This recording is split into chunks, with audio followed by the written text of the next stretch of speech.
The Good Shepherd. The Good Shepherd. What comes to mind when you hear that?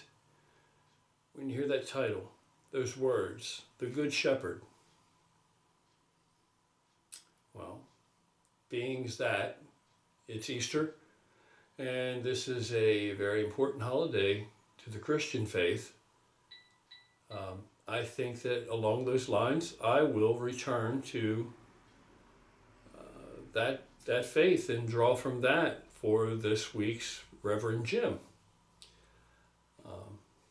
Next week we'll get back on course, and I'll move on to another one of the top 5 religions of the world that I haven't yet explored here. I'll borrow from one of those next week. But today, being that it is Easter, in accordance with those sentiments and along those lines, I'm going to return to the Christian faith while we consider the Good Shepherd. And I would also just like to say that I'm going to refer, you can refer to John 10. I know that we had a commenter last week in last week's episode of Reverend Jim that chose to criticize me, and he was self-admittedly, or he proclaimed himself as a Christian, and it seems rather, it's too par for the course. It's sort of disheartening, but it seems to be that it is par for the course that the first person to usually criticize is someone that considers himself to be a Christian. And that's an entirely other subject, but I would say that that individual is clearly a hypocrite. Clearly a hypocrite. And so quick to cite Scripture to me, refer me to Scripture. And that got me to thinking about the Good Shepherd, because the Good Shepherd is also found in John, just like he referred me to John 3:16, which pretty much most people in the world know what John 3:16 is, if they even know anything at all about Christianity. So that one's a no-brainer. It's not like you even really have to be well-versed in biblical theology to be familiar with that.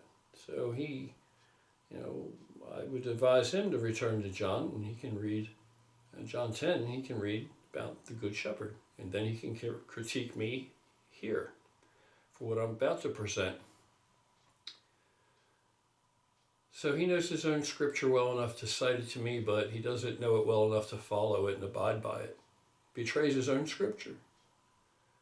So let me just paraphrase from Scripture for you, just for you, because I can't cite the exact location where this is found, because I actually know the Bible and the theology there and the doctrine, and I don't have to refer back to it to pull something from it. So forgive me if off the top of my head I can't cite exactly where it's found in the Bible, but hypocrite. Remove the log from your own eye, so that you may see clearly enough to remove the splinter from your brother's. And that's a paraphrase, but, right? Judge not, lest you be judged by the same measure. And yet, some of these Christians who are not good shepherds are the first to criticize and the first to judge. Betray your own faith right as you try to make corrections to me as I speak on it. My view from it. But let's not dwell on that. Today is a holiday, and let's talk about the Good Shepherd. So what does that bring to mind when you hear that, the Good Shepherd?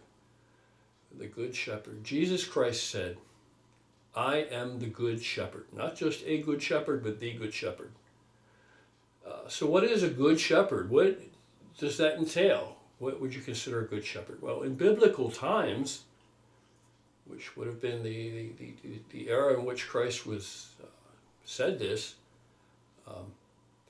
many shepherds were not the owners of the flock that they guarded. They were appointed, or hirelings, hired hands.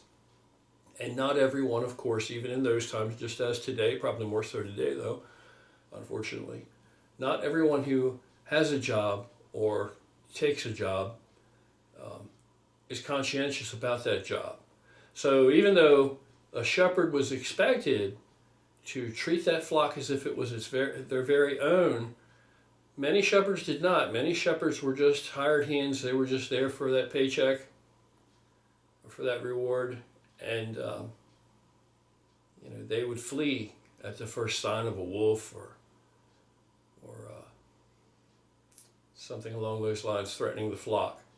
Or maybe they wouldn't go out and really try very hard to find one that might have wandered off the beaten path and gotten lost. So Christ said he wasn't just a shepherd, he was the shepherd. And he wasn't just any shepherd, he was the good shepherd. So what would a good shepherd do? And are you a good shepherd? Can you be a good shepherd? All right? And before somebody else criticizes me, Christ was the good shepherd. Can you be a good shepherd? Yes, you can be. But first we need to understand what is a good shepherd. What would that involve? What would that entail? Well, a good shepherd minds the flock, tends to the flock, nurtures the flock. Sheep are very vulnerable creatures. They can't really do a whole lot for themselves. So the shepherd pretty much does everything. The sheep rely on the shepherd. The shepherd leads the sheep, watches over the sheep, removes them from peril when he sees it coming before it arrives, protects them and wards off invaders and be it thieves that may come to steal a sheep or a predator that may come to try to feed off of one of the sheep or attack one of the sheep, wolf or what have you. The shepherd, a good shepherd, tends to all of these things to keep the flock safe, keep the flock healthy, keep the flock together, keep the flock on the path. And should one become lost or wander off, the shepherd doesn't just say, well, forget about that one. He doesn't want to go along with it anyway. I have this whole flock here. When he puts the others in, he goes out and looks for that lost one. He goes to the lost one. Wherever that lost one has wandered off to, he goes out and seeks to find those that are lost and bring them back and lead them back to the path of righteousness, right? Back to the safety and security, back to the flock. And that's kind of what Brotherhood is about, and that's where we come in. And there are all different levels from which you can contribute and that you can maintain a standing within Guerrilla with the Cause. Some are more involved. Some are involved behind the curtains, behind the scenes. Some are more out front and are involved. But to be a good shepherd, you are a leader, and you can be a leader, and you lead by example. Just as in the Bible again, it says that a good Christian is known by their deeds. A good Christian doesn't have to tell you or announce to you or pronounce to you that they're a Christian and use their faith as a righteous shield to hide behind as they hurl spears at you. Let he who is without sin cast the first stone, right? Jesus made that quantifier. Yes, the Old Testament does say that the proper punishment or just punishment may be a stoning to death, but he doesn't say that that's wrong. He doesn't come out and say it's wrong or contradict that, but he does say, he quantifies that by saying, yes, but let he who is without sin cast the first stone. You understand where this goes? So a good shepherd, a good brother, would not write someone off just because they're off the path. We go amongst them to try to enlighten them, to try to encourage them, to try to motivate them, to try to inspire them, to try to bend them back around, curve them back around into humanity, into a more humane way of existing and thinking and living, more enlightened state of being, more positive energy. And you see that there are good brothers that are right here on YouTube that put themselves out there. You have Brother Lloyd, you have Brother Burl, you have Brother Drama, Jeff, you have Brother B-Rob, you have stellar and shining examples of individuals, and that's what we are. We are a multi-celled organism. We are an organization, not a company, not a fitness company. We are an organization, a collective. We are a multi-celled organism made up of individuals, and that's where our strength lies. Each individual is like a little star twinkling in the sky.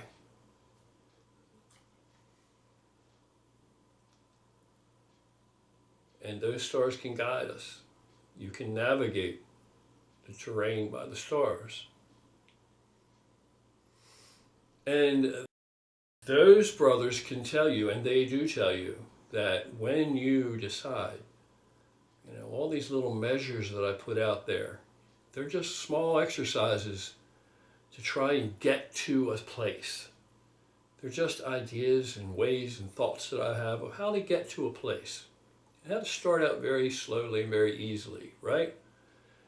When I drive and I get caught up in traffic and people are disrespectful and rude and inconsiderate the way that they drive around you in their car because they dehumanize you because you're in this metal box and they objectify you. And when that irritates you, I often, when it happens to me, I say to myself, peace begins with me. This mantra, peace begins with me, peace begins with me. And I'll say this and say it until I believe it, or until I've just forgotten about whatever it was that just ruffled my feathers.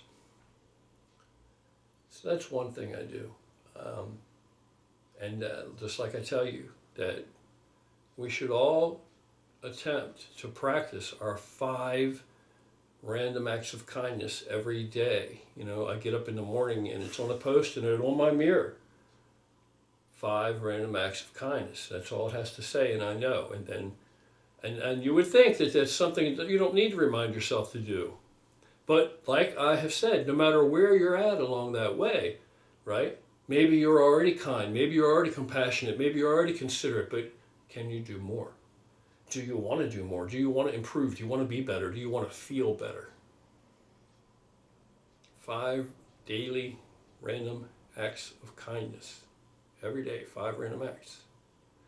And these things, you practice these things over and over, and eventually it just changes your mentality and your attitude and your psychology, and it changes the way that you interact socially. I'm not really by nature an outgoing person. I've been an introvert all of my life. But you probably wouldn't pick that up too easily because I'm very outspoken and I'm engaging and supportive and friendly and sociable in public. And why? Because we should hope that we see the value in being a good shepherd. A good shepherd.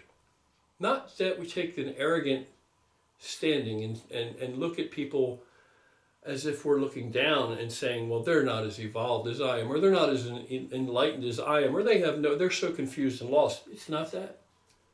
It's not that. Instead, you should be recognized through your deeds. And again, if we refer to the Bible, faith without deeds is a dead faith. It's dead faith. And that just means You can proclaim yourself a Christian all day long. But if you're not known a Christian by your deeds, what are deeds? Your actions, the way you carry yourself, the way you conduct yourself, the way you do business in public, the way you interact with other human beings. If that is not a testimony to your faith, then maybe your faith is dead.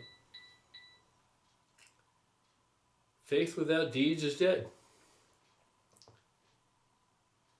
So you should be known by your deeds. And the same thing with being a good shepherd. We can want to be a good shepherd. We can claim to be a good shepherd. But do we live that? Do we practice that? And here is the golden nugget at the center of all of this. If you do these things, if you attempt to do these things, that is how you change the world. That is how you change the world. You change yourself. You be the kind of person that you want to see living in this world. You be the kind of person that you want to interact with. You be that. You can change yourself. You are in control of you. You are in control of you. If you're not in control of you, if you have to admit that to yourself, then brother, you have a long way to go and you need to get started now. And there's a pot of gold. Even midway through that rainbow, there's a pot of gold. Even midway there, halfway through the journey.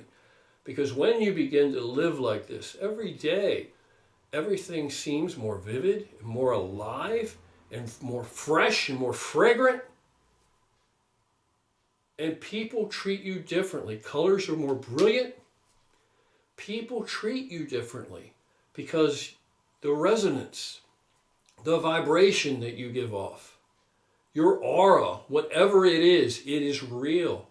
It is just as real as pheromones are. They're real. This is real too, every bit of it. And the proof is in the pudding. If you do these things, if you try to do these things, if you commit to this, in no time at all, you will reap the benefit and the reward of it. You will. Others will also, but so will you. You will be a person that people want to be around. You will be a person that people are magnetically drawn to. People will recognize this and not even know what it is in you, but they know it's something and they're drawn to it in a positive way. They will interact differently. Brother Burrow has spoken on this, how people just speak to him and people approach him and people interact with him positively now. That the whole world changes. Your world changes. That's how you change the world. That's how you make your life better. You make your life better, and at the same time you make everyone else's lives better. Everybody that's around you feels good to be around you. You start to see what's beautiful. You start to see beauty in the world that you didn't notice before, and beauty in people. And it's real. It's real. All you have to do is try. It's right there. It's your life. How do you want to live? Why don't you at least try it and see if it's not better? If I'm not telling you the truth, I am telling you the truth.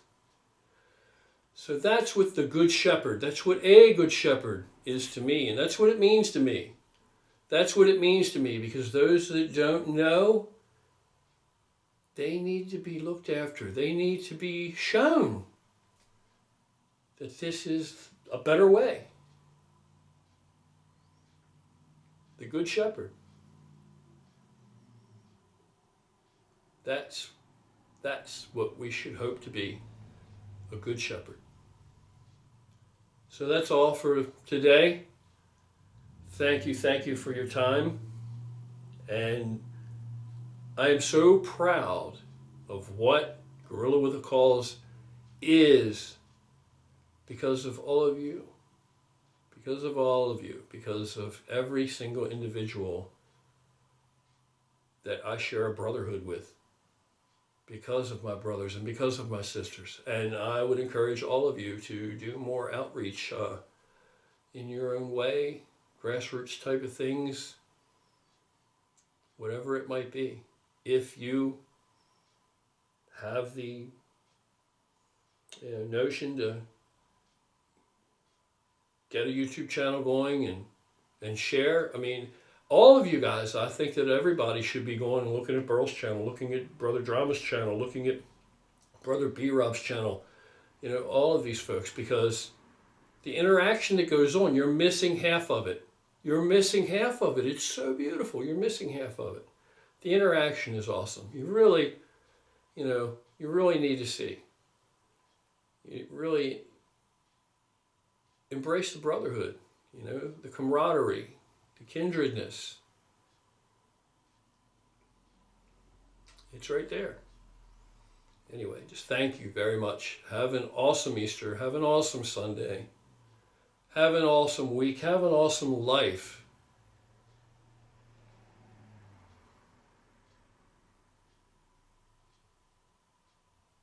And be a good shepherd. Or give it a thought at least. It's worth it.